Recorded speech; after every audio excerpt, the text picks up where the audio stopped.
ഒരു parallel plate കപ്പാസിറ്ററിൻ്റെ കപ്പാസിറ്റൻസിനുള്ള equation നമ്മൾ already കണ്ടു കഴിഞ്ഞു.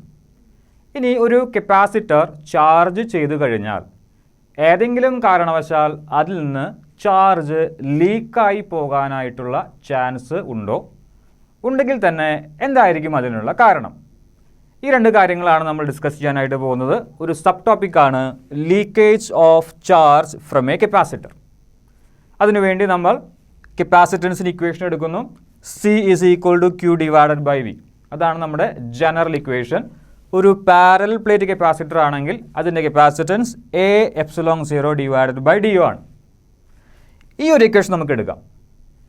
രണ്ട് പ്ലേറ്റുകൾ തമ്മിലുള്ള പൊട്ടൻഷ്യൽ ഡിഫറൻസ് ആണ് V. Q എന്ന് പറഞ്ഞു കഴിഞ്ഞാൽ ആ പ്ലേറ്റുകളിൽ സ്റ്റോർ ചെയ്തു വെച്ചിരിക്കുന്ന ചാർജ്. നമ്മൾ പൊട്ടൻഷ്യൽ ഡിഫറൻസ് കൂട്ടിക്കഴിഞ്ഞാൽ എന്തു സംഭവിക്കും? ഈ രണ്ട് പ്ലേറ്റുകൾ തമ്മിലുള്ള പൊട്ടൻഷ്യൽ ഡിഫറൻസ് കൂട്ടിക്കഴിഞ്ഞാൽ, അതായത് V കൂട്ടിക്കഴിഞ്ഞാൽ കപ്പാസിറ്റൻസിന് എന്തു സംഭവിക്കും? ഈ ഒരു ഇക്വേഷനിൽ നിന്ന് നമുക്ക് മനസ്സിലാകും V കിടക്കുന്നത് ഡിനോമിനേറ്ററിലാണ്. ഡിനോമിനേറ്റർ കൂട്ടിക്കഴിഞ്ഞാൽ എന്ത് സംഭവിക്കും? കപ്പാസിറ്റൻസ് ഒബ്വിയസ്ലി കുറയും. ഇനി V കൂട്ടുമ്പോൾ വേറെ ഏതെങ്കിലും ക്വാണ്ടിറ്റിക്ക് മാറ്റം വരുമോ? ഇതും കൂടി നമ്മൾ ചിന്തിക്കേണ്ടതായിട്ടുണ്ട്. നമ്മൾ മുമ്പേ പഠിച്ച ഇക്വേഷൻ അനുസരിച്ച് potential difference = electric field intensity into distance ആണ്. രണ്ട് പ്ലേറ്റുകൾ തമ്മിലുള്ള ഡിസ്റ്റൻസ് ആണ് D. രണ്ട് പ്ലേറ്റുകൾ തമ്മിലുള്ള പൊട്ടൻഷ്യൽ ഡിഫറൻസ് ആണ് V. രണ്ട് പ്ലേറ്റുകൾക്കിടയിലുള്ള ഇലക്ട്രിക് ഫീൽഡ് ഇൻറ്റൻസിറ്റി ആണ് E. V = E × D. ഞാൻ പൊട്ടൻഷ്യൽ കൂട്ടിക്കഴിഞ്ഞാൽ ഈ ഒരു ഡിസ്റ്റൻസ് മാറുന്നില്ല എന്ന് വിചാരിക്കുക. പൊട്ടൻഷ്യൽ കൂട്ടിക്കഴിഞ്ഞാൽ ഡിസ്റ്റൻസ് മാറാത്തത് കൊണ്ട് ഇലക്ട്രിക് ഫീൽഡ് ഇൻറ്റൻസിറ്റിയും കൂടും. ഞാൻ പൊട്ടൻഷ്യൽ ഡിഫറൻസ് കൂട്ടുന്നു, അതിനനുസരിച്ച് ഇലക്ട്രിക് ഫീൽഡും കൂടുന്നു. ഡിസ്റ്റൻസിൽ അവിടെ മാറ്റമൊന്നും ഉണ്ടാകുന്നില്ല. Potential difference increases, electric field intensity increases. ഇതിൻ്റെ ഉള്ളിൽ ഞാൻ എയർ ആണ് എടുത്തിരിക്കുന്നത് വിചാരിക്കാം. എയർ ഒരു ഡയലക്ട്രിക് മീഡിയമാണ്. ഇലക്ട്രിക് ഫീൽഡ് കൂട്ടുന്തോറും എന്ത് സംഭവിക്കും?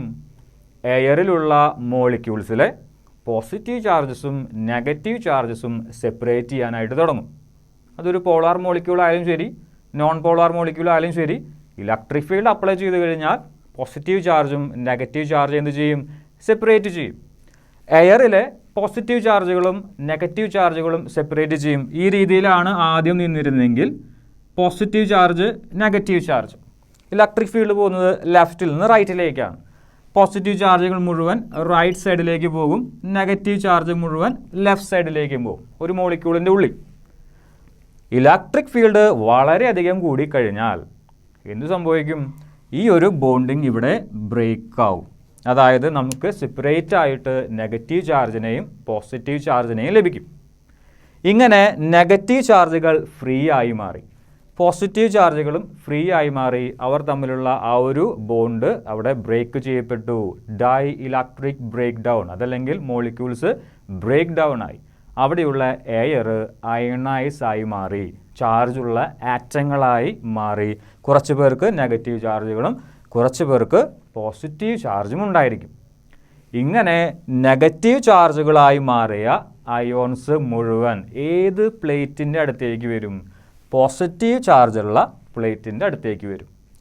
പോസിറ്റീവ് ചാർജ് കിട്ടിയ അയോൺസ് മുഴുവൻ എന്ത് സംഭവിക്കും? ഈ ഒരു നെഗറ്റീവ് പ്ലേറ്റിൻ്റെ അടുത്തേക്കും വരും. രണ്ട് പ്ലേറ്റുകളുടെയും ഇടയിലുള്ള എയർ ഇലക്ട്രിക് ഫീൽഡ് കൂട്ടുന്തോറും അയോൺസ് ആയി മാറും. എയർ അവിടെ അയോണൈസ് ചെയ്യും. അയോൺസ് ആയി മാറുക എന്ന് പറഞ്ഞു കഴിഞ്ഞാൽ ചാർജുള്ള ആറ്റങ്ങളായി മാറുക എന്നാണ് അർത്ഥം. കുറേ പോസിറ്റീവ് ചാർജുകളെയും കാണാൻ സാധിക്കും, അതേപോലെ തന്നെ നെഗറ്റീവ് ചാർജുകളെയും കാണാൻ സാധിക്കും. രണ്ട് പ്ലേറ്റുകളുടെ ഇടയിലുള്ള കാര്യമാണ് പറയുന്നത്. നെഗറ്റീവ് ചാർജ് കിട്ടിയ ആളുകൾ മുഴുവൻ പോസിറ്റീവ് പ്ലേറ്റിൻ്റെ അടുത്തേക്കും, പോസിറ്റീവ് ചാർജ് കിട്ടിയ ആളുകൾ മുഴുവൻ നെഗറ്റീവ് പ്ലേറ്റിൻ്റെ അടുത്തേക്കും പോകും. നെഗറ്റീവ് ചാർജുകൾ മുഴുവൻ വരുന്നതുകൊണ്ട് ഇതിലുള്ള ചാർജുകൾ ക്യാൻസൽ ചെയ്തു പോകും. പോസിറ്റീവ് ചാർജുള്ള അയോൺസ് നെഗറ്റീവ്ലി ചാർജർ പ്ലേറ്റിൻ്റെ അടുത്തേക്ക് ചെന്ന് അതിലുള്ള ആ നെഗറ്റീവ് ചാർജുകളെ, ഒരുമാതിരിപ്പെട്ട എല്ലാ നെഗറ്റീവ് ചാർജുകളെയും എന്ത് ചെയ്ത് കളയും? ക്യാൻസൽ ചെയ്ത് കളയും.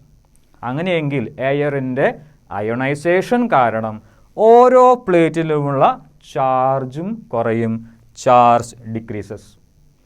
Potential difference increases, electric field also increases. Using this formula, potential difference increases, electric field increases. Electric field കൂടുമ്പോൾ എന്ത് സംഭവിക്കും? രണ്ട് പ്ലേറ്റുകൾക്ക് ഇടയിലുള്ള എയർ അയോണൈസ് ചെയ്യും, ചാർജുള്ള ആറ്റങ്ങളായി മാറും. അതിൽ പോസിറ്റീവ് ചാർജുള്ള ആളുകൾ മുഴുവൻ നെഗറ്റീവ് പ്ലേറ്റിൻ്റെ അടുത്തേക്കും, നെഗറ്റീവ് ചാർജുള്ള ആളുകൾ മുഴുവൻ പോസിറ്റീവ് പ്ലേറ്റിൻ്റെ അടുത്തേക്കും വരുന്നു.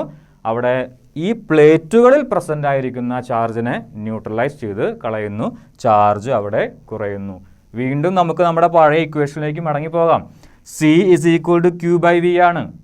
അങ്ങനെയാണെങ്കിൽ V കൂടുന്നതിനനുസരിച്ച് ആര് കുറയും? Q കുറയും. അവിടെ രണ്ട് ഇഫക്റ്റ് വരും. V കൂടിക്കഴിഞ്ഞാൽ കപ്പാസിറ്റൻസ് ഓൾറെഡി കുറയും. പക്ഷേ V കൂടുമ്പോൾ അവിടെ Q കുറയുകയാണ്. Q കുറഞ്ഞു കഴിഞ്ഞാൽ കപ്പാസിറ്റൻസ് വീണ്ടും എന്ത് ചെയ്യും? കുറയും. പൊട്ടൻഷ്യൽ കൂടുന്നത് കൊണ്ട് ഒരു എഫക്റ്റ് അല്ല, രണ്ട് എഫക്റ്റ് ഉണ്ട്. പൊട്ടൻഷ്യൽ കൂടുന്നു, കപ്പാസിറ്റൻസ് കുറയുന്നു. പൊട്ടൻഷ്യൽ കൂടുന്നു, ചാർജ് കുറയുന്നു, വീണ്ടും കപ്പാസിറ്റൻസ് കുറയുന്നു. ഇതിനുള്ള കാരണം അവിടെ എയർ അയോണൈസ് ചെയ്തതാണ്. നമുക്ക് എയർ അയോണൈസ് ചെയ്യുന്നതുകൊണ്ട് പ്രശ്നങ്ങളുണ്ട്, ചാർജ് അവിടെ കുറഞ്ഞു വരും. എയർ അയോണൈസ് ചെയ്ത് കഴിഞ്ഞാൽ നെഗറ്റീവ് ആൻഡ് പോസിറ്റീവ് ചാർജുകൾ കിട്ടും. രണ്ട് പ്ലേറ്റുകളുടെ അടുത്തേക്കും ഈ ചാർജുകൾ പോയി പ്ലേറ്റുകളിലുള്ള ചാർജുകളെ ന്യൂട്രലൈസ് ചെയ്ത് കളയും, കപ്പാസിറ്റൻസ് അവിടെ കുറയും. അങ്ങനെയാണെങ്കിൽ ചാർജ് അവിടെ നിന്ന് എന്ത് ചെയ്തു പോകുന്നു എന്ന് പറയാം? ലീക്ക് ചെയ്തു പോകുന്നു എന്ന് പറയാം. ഇതാണ് leakage of charge from A capacitor.